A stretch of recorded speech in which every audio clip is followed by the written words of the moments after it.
W.F. House presents an unabridged recording of Homicide in the Indian Hills by Erica Ruth Neubauer. Narrated by Sarah Zimmerman.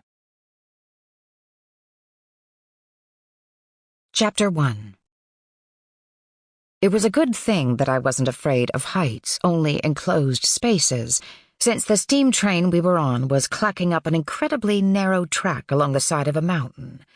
I still did my best to keep my attention focused inside our car instead of looking out the window at the sheer drop down the mountainside, despite the lovely countryside.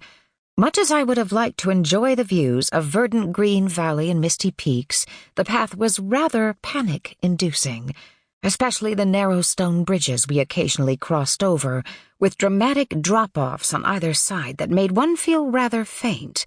I could only hope the train continued to hug the side of the mountain as it carried us farther into the lush mountains of India.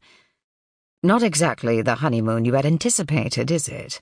my new husband asked from his seat across the table. Normally I liked to be quite close to him, but the heat of India's plains was such that I didn't want to be too near anyone, Redvers included. The inside of the train car was stifling, even with the windows open. We were fortunate to find ourselves in first class, where there were far fewer people. I'd had a look inside the lower-class train cars when we boarded, and people were packed in tightly, not to mention the occasional goat. I couldn't imagine enduring that sort of ride for the long hours it would take us to get to our destination. Not particularly, but I never intended to marry again, so I never anticipated a honeymoon at all, I told him as I fanned myself with the ornate but practical hand fan I'd purchased in Chennai. And I will make the best of things, as you well know. I enjoy exploring a new place. Redvers' assignment to India was a political one, and had come right on the heels of our trip to Scotland, where we decided to progress our relationship from an engaged couple to a married one.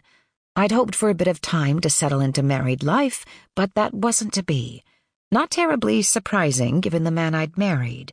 And it was how I found myself on a steam train headed into the mountains of southern India, toward the hill station of Ootycamund, or Ooty as it was affectionately called. I'd been promised that the weather was much more temperate in Ooty. I sincerely hoped that I hadn't been misled. The heat in India was like nothing I'd ever experienced, even in Egypt, and I'd thought that would be the end of me. The heat of an Egyptian desert had been child's play, as it turned out. "Can you give me a rundown of the players we'll be dealing with here?" I asked. Redvers lifted an amused eyebrow. "That I'll be dealing with?" Sample complete. Ready to continue?